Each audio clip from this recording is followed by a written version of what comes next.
Hi, welcome to A Minute of Inspiration. This is Chetan. We are talking about excuses. Now, it's amazing that it's easier to turn a failure into a success, but it's almost impossible to turn an excuse into a success. Think about it.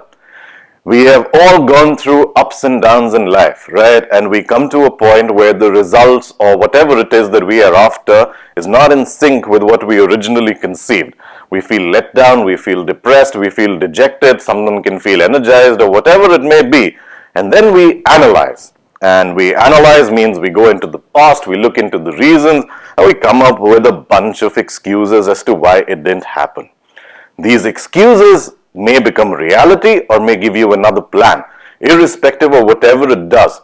But in experience, there is a failure, right? And that failure can be turned into a success. There's a series of actions, you overcome it, you try something different and you can reach there.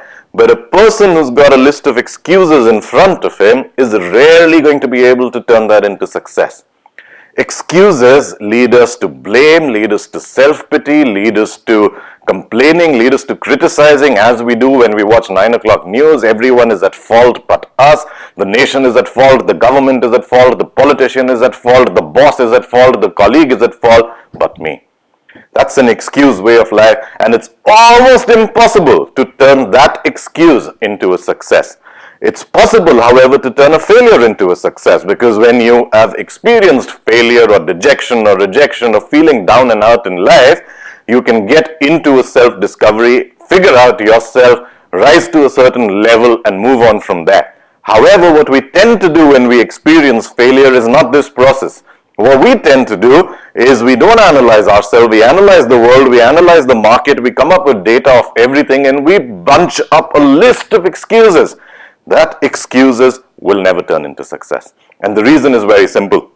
The moment I found blame and pity and complaint and grudges, there is no pressure on me to act anymore, because the problem is suddenly transferred to outside of me.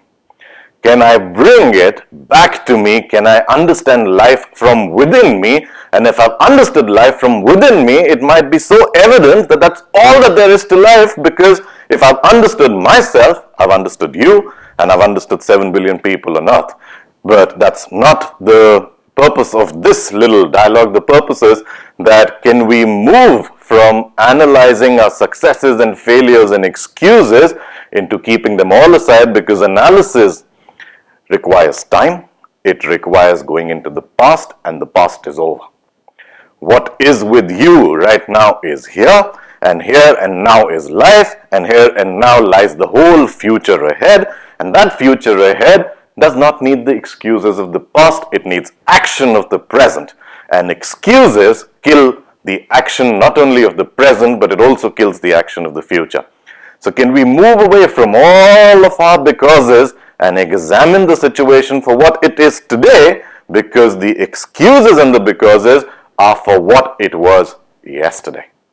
So here's to a good tomorrow. See you again.